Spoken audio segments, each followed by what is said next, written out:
هتشتغل في محل بيع واستئجار الفساتين، فساتين الزفاف. شوف كام فستان عجبها وقالت هتلبسه يوم فرحها، شوف الأحلام الوردية اللي عاشت فيها، شوف التفاصيل دي كلها اللي هي عاشتها طول حياتها.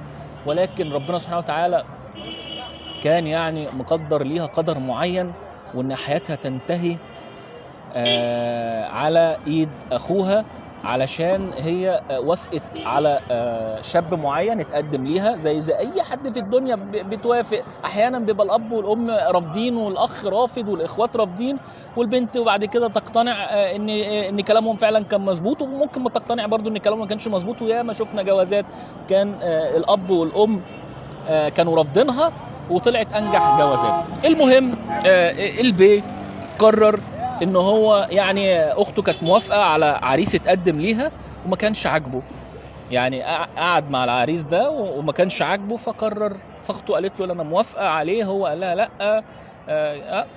طبعا الشيطان دخل، بس ما يعني احنا بنظلم الشيطان بسبب الجرائم دي. يعني احنا بنظلم كلنا الشيطان بسبب الجرائم البشعه اللي احنا بنشوفها، وما اعرفش احنا امتى وصلنا الى هذا الحد يعني من الجرائم. وان شاب يخلص على حياه اخته علشان اختلف معاها في الراي، هو مش موافق وهي موافقه على العريس. طبعا ام البنت في حاله انهيار، بتقول اخوها كان بيهزر معاها وهم راجعين تاني. الشاب حياته اتدمرت، انتهت خلاص. يعني هتقول فيها ايه؟ عاش طول حياته وهيعيش، يعني اللي عاشه شيء، واللي لسه يعيشه في حياته يعيش بعار اخته، بعار انه ايديه اتمدت على ايد اخته ومش وخلص عليها بلا رحمه وبلا يعني هواده. وما اعرفش يعني احنا وصلنا وصلنا ازاي للمستوى ده في التفكير وفي الافعال. السلوك الاجرامي بقى صعب بشكل مش طبيعي. بقينا بنشوف جرائم في منتهى الحزن ومنتهى الاسى، بقينا بنشوف جرائم يعني لو انا حكينا عنها في الحواديت ما حدش هيصدق ان شاب يقرر ياخد وراكب الموتوسيكل، يعني عنده اصرار وعارف هو بيعمل ايه، راكب هو واحد معاه رايحين موتوسيكل وماشيين ورا اخته وفي وسط الشارع وفي وسط الناس كلها قدام مسجد الحسين في حي المناخ ببورسعيد، يقرر ان هو ينهي حياة اخته، ينهي حياة بنت كان نفسها يعني في ابتسامة، في فرحة، نفسها تعيش حياة حلوة تمنتها مع حد كانت معجبة بيه، مع حد كان يعني شايفاه هو الظهر والسند ليها في الحياة.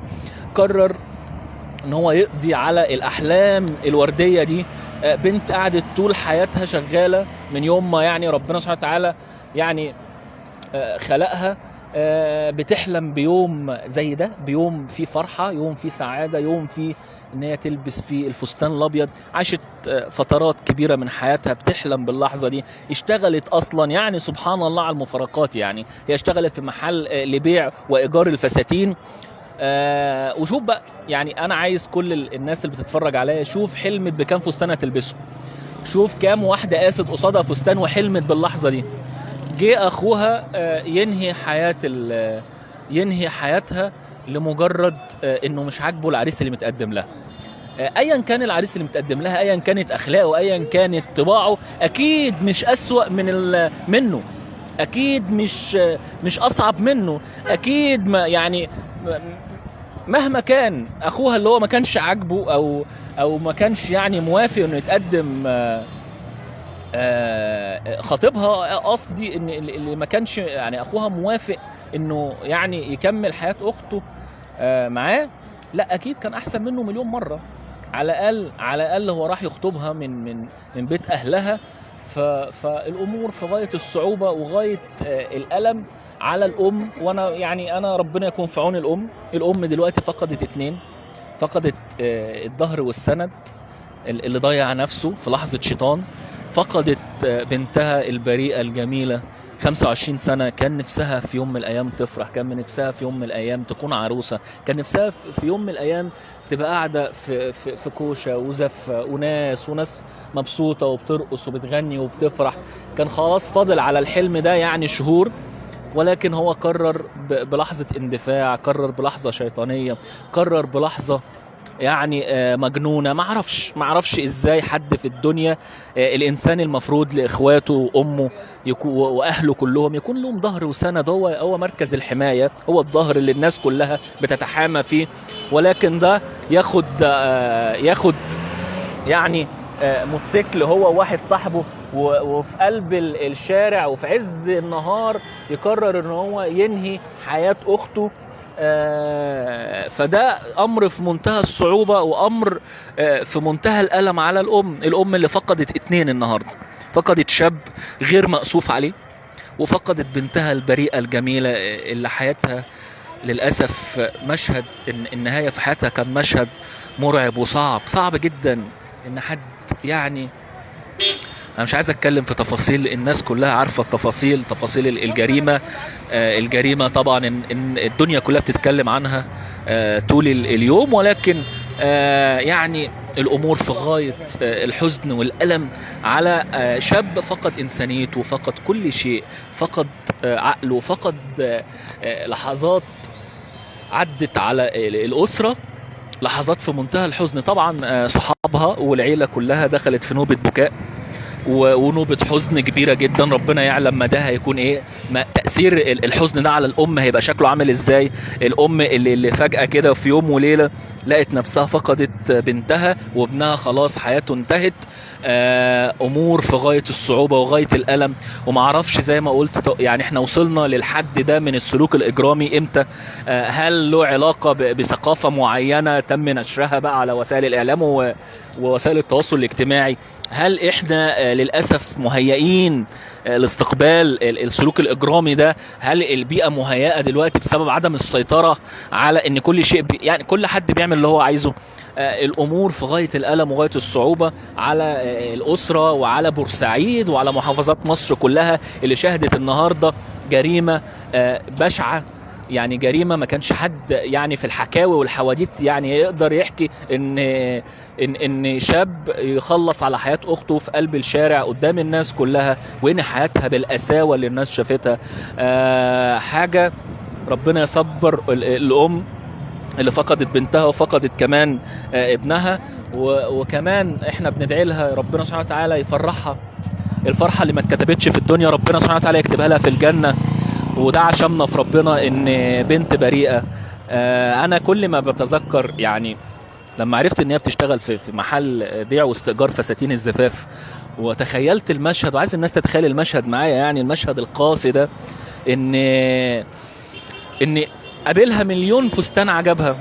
يا اخي مش مليون، 10 فساتين شافتهم على الناس وعجبوها، قالت لك انا هختار الفستان ده، انا حابه الفستان ده، انا ان شاء الله يوم زفافي هلبس الفستان ده.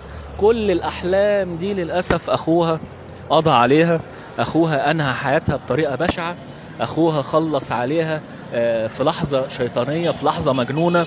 امها واخواتها واصحابها وخطيبها اللي اتقدم ليها وكان للاسف هو سبب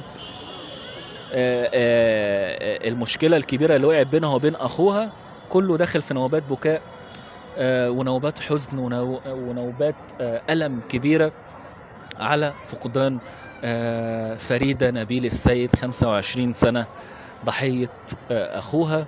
الفتاه اللي بتعمل في محل استئجار وبيع فساتين الزفاف ما كتب لهاش للاسف انها تلبس فستان فرح في يوم زفافها. شوف لبست كام بنت فستان وفرحت لها، شوف لبست كام واحدة وقالت انا هختار ده يوم زفافي.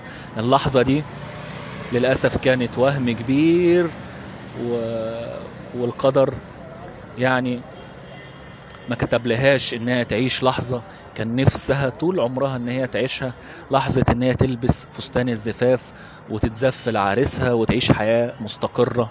الموضوع كله في غاية الألم والصعوبة، وربنا يكون في عون الأم اللي بتقول أخوها بيهزر معاها وراجع. الست فقدت وعيها وفقدت يعني لحظات إدراكها، مش مصدقة زي الملايين اللي ما كانوش مصدقين إزاي إن أخ يخلص على أخته، أخ ينهي حياة أخته بالشكل البشع ده في قلب الشارع قدام الناس كلها أمام مسجد الحسين في منطقة بورسعيد، في محافظة بورسعيد، في منطقة حي المناخ.